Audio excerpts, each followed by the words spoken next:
तो बच्चों ये अब 2017 का आखिरी क्वेश्चन है। आखिरी नहीं बोलेंगे, आखिरी 2 क्वेश्चन बोलेंगे, ठीक है। क्वेश्चन नंबर 5 और 6। तो बहुत ही आसान क्वेश्चन है, वैसे देखने में थोड़ा डरावना टाइप का लग रहा है, लेकिन डरने की ज़रूरत नहीं है, ठीक है। तो करते हैं शुरुआत बिना किसी देरी के। The reaction of compound P with Grignard reagent excess में, देखो बच्चों सबसे पहला नंबर तो P यहाँ दिया हुआ है और Grignard reagent एक्सेस में। अब आपको पता होना चाहिए कि ये क्या है, ये है यहाँ पर एस्टर। क्या है? एस्टर। और एस्टर क्या होता है ये तो आप जानते ही हो। एस्टर बोलो, ईस्टर बोलो, जो मन करे बोलो, लेकिन बोलो, ठीक है। तो जैसे ही बच्चों आप इसका, मैंने इसको हटा दिया यहाँ से और इसके जगह पर ये चीज़ लगा दिया। अब excess amount of Grignard reagent से जैसे ही हम इसका रिएक्शन करवाएंगे तो आपको पता है बच्चों, मैं यहीं पर लिखता हूँ CH3MgBr। तो जैसा कि आप जानते हो कि यहाँ पर पार्शियल पॉजिटिव और यहाँ पार्शियल निगेटिव, ठीक है, क्योंकि यहाँ कोवेलेंट बॉन्ड होता है। खैर फाइनली जो है ये न्यूक्लियोफाइल बन के इसके ऊपर अटैक करेगा, SNAE अटैक होगा, SNAE अटैक होगा और फाइनली ये निकल जाएगा। जब ये निकलेगा तब क्या होगा, मैं यहीं पर लिख देता हूँ, है ना, थोड़ा टाइम और जगह दोनों बच जाएगा। तो क्या होगा, यहाँ पर CH3 जुड़ जाएगा। ये पहला हुआ, पहला मोल यूज में लिया तब।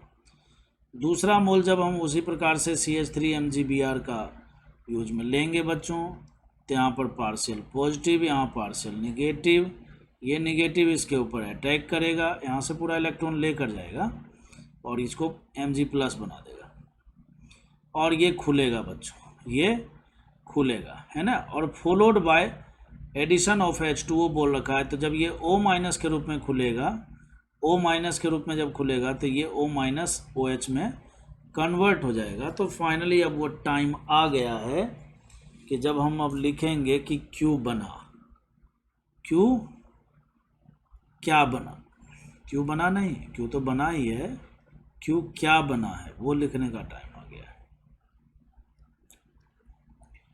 तो बच्चों देखो यहाँ पर 1 2 3 कार्बन है, सबसे पहला नंबर यहाँ पर ही जोड़ लेता हूँ, 1 2 3, 1 2 3 कार्बन हो गया, ठीक है। और इस 3 कार्बन में यहाँ एक कार्बन दे देता हूँ, इधर एक Me दे देता हूँ यहाँ एक Me दे देता हूँ और यहाँ एक OH दे देता हूँ, ठीक है। और इस कार्बन के ठीक सामने पैरा पोजीशन पर टर्सरी ब्यूटाइल लगा हुआ है, तो CH3 का होल थ्राइस है, तो इसको मैं Me3 कर देता हूँ। तो मैं उम्मीद करता हूँ आपको समझ में आया होगा, ठीक है। तो ये जो है ना हमें Q मिल गया। चलो बहुत बढ़िया बात है। अब मैं थोड़ा सा ऊपर वाले को साफ कर देता हूँ ताकि थोड़ा जिंदगी में एक्साइटेशन बना रहे, ठीक। ये Q हो गया। Q के बाद कहता है the compound Q on treatment with H2SO4 at 0 degree Celsius. बच्चों जब आप इसका H2SO4 के साथ रिएक्शन करवाओगे तो आपको पता है क्या होने वाला है, क्या होने वाला है। H2SO4 is the source of H+, तो तुरंत यहाँ पर एसिड बेस रिएक्शन हो जाएगा। पूछेगा नहीं तुमको फ़ोन करके, ठीक है, कि भाई रिएक्शन कर लें क्या, एसिड बेस रिएक्शन फास्ट होता है तो अपने आप हो जाता है, ठीक है। तो जैसे ही एसिड बेस रिएक्शन होगा बच्चों OH2+ बनाएगा। अब OH2+ बनाने के बाद ज़रूर आपसे अब पूछेगा, ठीक है, पूछेगा कि अब क्या करें, हमने तो गलती कर दी, क्यों ये गलती क्यों कर दी। ऑक्सीजन एक मोर इलेक्ट्रोनिगेटिव एटम है, मोर इलेक्ट्रोनिगेटिव एटम के ऊपर जब पॉजिटिव चार्ज आता है तो उसकी स्टेबिलिटी घटती है, तो स्टेबिलिटी घटती है तो अब ये तो फरफराएगा, ठीक है। तो जैसे ही फरफराएगा तो बच्चों यहाँ से डिहाइड्रेशन होगा, मतलब H2O निकल जाएगा। और वैसे भी आपको पता है H2O एक अच्छा लिविंग ग्रुप, ठीक है।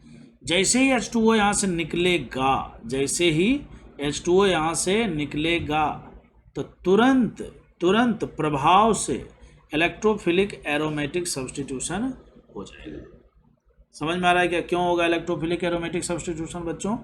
वो इसलिए होगा क्योंकि जैसे ही यहाँ सब निकलेगा, H2O निकलेगा, जैसे ही H2O यहाँ से निकलेगा तो तुरंत यहाँ पॉजिटिव चार्ज आएगा, और पॉजिटिव चार्ज आएगा तो आपने पढ़ा होगा फ्रीडल क्राफ्ट अल्काइलेशन। क्या पढ़ा होगा? Friedel craft alkylation electrophilic aromatic substitution. ठीक है, तो देखो बच्चों, ये जहाँ पर कार्बन पर है ना, जिस कार्बन पर पॉजिटिव चार्ज है उसको 1 बोल देते हैं, इसको 2, इसको 3, इसको 4 बोल देते हैं, और इसको 5 बोल देते हैं। क्योंकि ये देखो यहाँ पर CH2 ग्रुप है, तो हाइपर कंजुगेशन से इलेक्ट्रॉन डेंसिटी कहाँ पर बढ़ेगा? कहाँ पर बढ़ेगा? ऑर्थो पैरा पर बढ़ेगा। तो ऑर्थो पोजीशन के साथ ये क्या करेगा? यहाँ से बच्चों, या इस तरफ, जिधर भी मन करे आपका, इधर करे या इधर मन करे, किधर भी आप 5 मेंबर रिंग बनाते हुए फ्रीडल क्राफ्ट अल्काइलेशन कर दो, बोले तो साइक्लाइजेशन कर दो। चलो तो करते हैं हम लोग। तो देखो तरीका क्या है, मैं आपको बताता हूँ बहुत ही आसान तरीके से। हमें पता है कि यहाँ पर 5 मेंबर का एक रिंग बनेगा, पता है ना? तो हमें क्या करना है बच्चों, यहाँ पर अपने मन से एक 5 मेंबर का रिंग बना लेना है। बना लिया, अपने मन से एक 5 मेंबर का रिंग पहले बना लिया। फिर उसके बाद जैसे नंबरिंग किया हुआ था वैसे कर दो। देखो इसको 4 हमने बोला था, इसको हमने 5 बोला था ना, इसको 4 बोला था, इसको 3, इसको 2, इसको 1 बोलेंगे, और 1 पर 2 मिथाइल लगा हुआ है। ठीक है ना? और ये 4 के सामने ये पैरा पोजीशन पर देखो, 4 के सामने देखो पैरा पोजीशन पर टर्सरी ब्यूटाइल लगा दिया। अब उसके बाद बच्चों इसमें आप इस तरह से डबल बॉन्ड लगा दो, ये बन गया।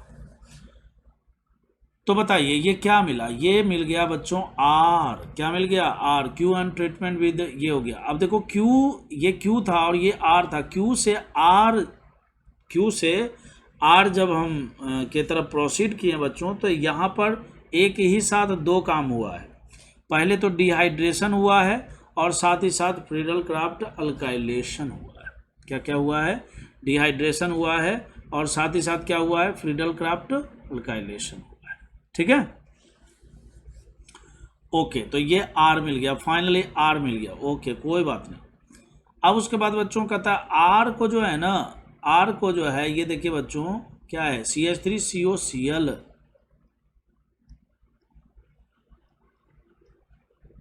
क्या बोलते हैं इसको? Ethanoyl chloride. क्या बोलते हैं? Ethanoyl chloride. जब हम इसका AlCl3 के साथ रिएक्शन करवाते हैं ना बच्चों, तो AlCl3 एक लुईस एसिड है। AlCl3 क्या है? एक लुईस एसिड है। तो ये क्या करता है ना, ये हाइड्रोजन एब्स्ट्रैक्टर है। ये तुरंत यहाँ से इसके इलेक्ट्रॉन को लेकर, ठीक है, कहने का मतलब ये अपना इलेक्ट्रॉन लेकर इसको इसके पास पहुँच जाता है। तो फाइनली क्या होता है बच्चों? CH3C डबल बॉन्ड O और पॉजिटिव चार्ज। ठीक है, एसाइलियम आयन बोलते हैं इसको। खैर कुछ भी बोले उससे मतलब नहीं है, मतलब तो ये है कि यहाँ से बॉन्ड टूटा, पॉजिटिव चार्ज क्रिएट हुआ, और बच्चों ये रेजोनेंस स्टेबल भी आपको पता होना चाहिए। ठीक है, लेकिन फाइनली इलेक्ट्रोफाइल हमारा यही है। फाइनली इलेक्ट्रोफाइल यही है। तो this is electrophile, this is electrophile. अब दिस इज नहीं बोलना चाहते हो तो यार यह एक इलेक्ट्रोफाइल है बोल लो। जो मन करे बोलो। इलेक्ट्रोफाइल को हिंदी में बोलते हैं बच्चों इलेक्ट्रॉन स्नेही। क्या बोलते हैं? इलेक्ट्रॉन स्नेही।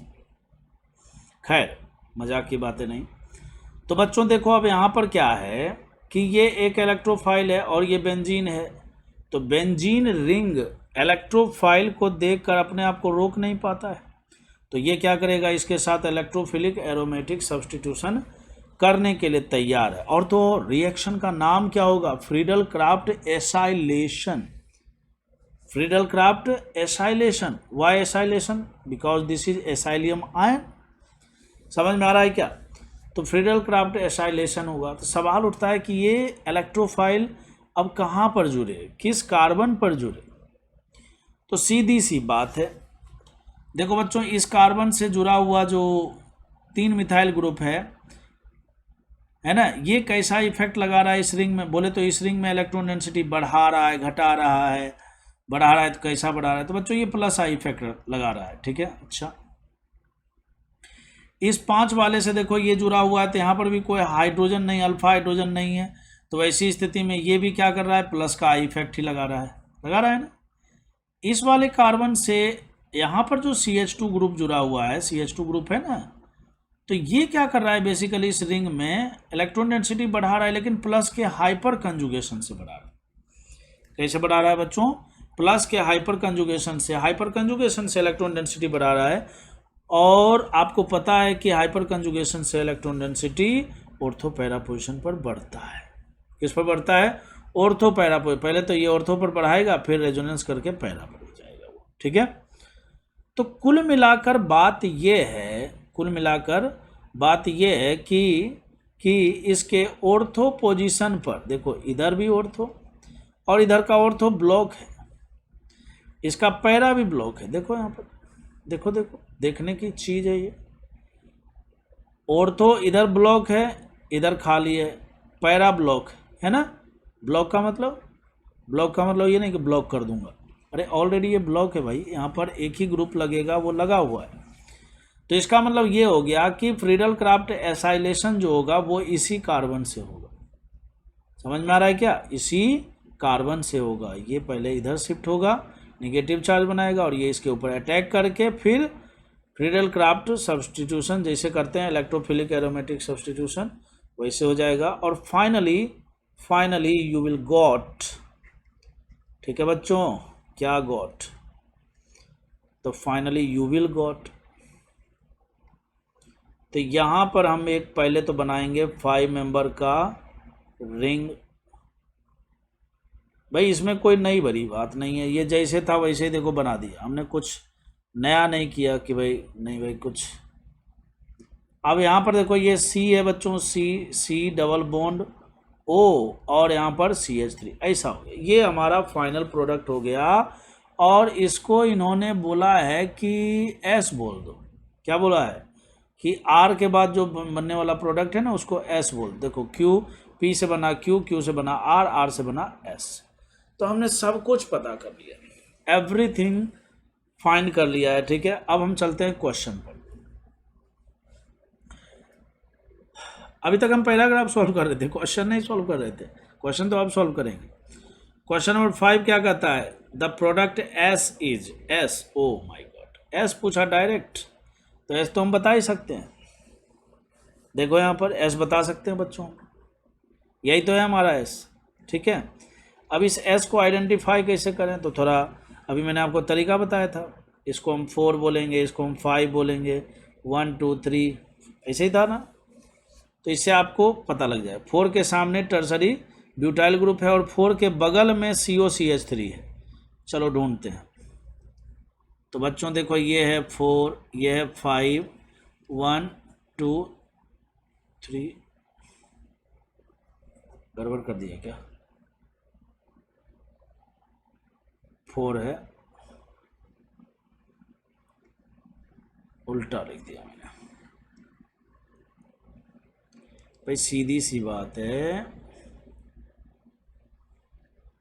ये 1, ये 2, ये 3, ये 4 और ये 5। 4 के बगल में COCH3, 4 के ठीक सामने टर्सरी ब्यूटाइल ग्रुप, यही है हमारा, है ना, यही है हमारा S। इसमें देखो गड़बड़ी क्या है, डबल बॉन्ड बनाए हुए, इसमें देखो रिंग ही पूरा नहीं किया, और ये भी, ये तो बहुत आसान था भाई, ये तो देख कर ही पता लग रहा है A हो जाएगा। चलो कोई बात नहीं। अब हम बात करेंगे बच्चों, किसके बारे में बात करेंगे, 6, क्वेश्चन नंबर 6 के बारे में। कहता है the reaction Q2R and R2S। भाई नाम पूछ लिया इसने, नाम पूछ लिया कि Q2R को क्या बोलेंगे, मतलब क्या हुआ है क्या बोलेंगे, और R2S को में क्या हुआ है क्या बोलेंगे। तो अभी जस्ट मैंने R2S के बारे में बताया था। R से S में क्या हुआ है बच्चों, यहाँ पर देखो एसाइलियम आयन है, फ्रीडल क्राफ्ट एसाइलेशन हुआ है। तो सबसे पहला नंबर हमें देखना है फ्रीडल क्राफ्ट एसाइलेशन कहाँ कहाँ लिखा हुआ है। तो दुख की बात है, फ्रीडल क्राफ्ट एसाइलेशन सब जगह लिखा हुआ है, चारों के चारों ऑप्शन में फ्रीडल क्राफ्ट एसाइलेशन लिखा हुआ है, मतलब काम नहीं बनेगा। मतलब Q2R में जाना ही पड़ेगा, कोई बात नहीं, वो भी हमने पहले ही डिस्कस कर रखा है। Q2R में बच्चों डिहाइड्रेशन भी हुआ है और फ्रीडल क्राफ्ट अल्काइलेशन भी हुआ है। तो इसमें देखो बोलता है केवल डिहाइड्रेशन हुआ है, नहीं गलत है। एरोमेटिक सल्फोनेशन, ये तो गलत, महागलत। फ्रीडल क्राफ्ट अल्काइलेशन और डिहाइड्रेशन, कॉमा दिया हुआ, एंड है ना, एंड का मतलब ये यही वाला है, देखो ये करेक्ट जा रहा है। यहाँ पर देखो Friedel craft alkylation and Friedel Crafts acylation, भाई ये देखो सही है, लेकिन इसमें डिहाइड्रेशन भी हुआ है ना, उसको हम झुठला नहीं सकते। और चूंकि ऑप्शन में एक ऑप्शन ऐसा दे रखा है तो यही सही माना जाएगा, समझ रहे हो बात। ऑप्शन नंबर ए में क्या गड़बड़ी, केवल डिहाइड्रेशन हुआ, फ्रीडल क्राफ्ट एसाइलेशन हुआ बाद में, गलत। इसमें बोलता है पहले फ्रीडल क्राफ्ट अल्काइलेशन हुआ, ये हुआ, ये भी गलत है। नहीं भाई, Q2R में डिहाइड्रेशन भी हुआ है, फ्रीडल क्राफ्ट अल्काइलेशन भी हुआ है, and then Friedel Crafts acylation हुआ है, ठीक है। तो ऑप्शन नंबर सी इसका बेस्ट है, बेस्ट नहीं मतलब करेक्ट है। तो इस प्रकार से 2017 का जो पेपर 2 है ये भी हमने कंप्लीट कर दिया है। नेक्स्ट वीडियो में हम लोग मिलते हैं 2018 के पेपर के साथ।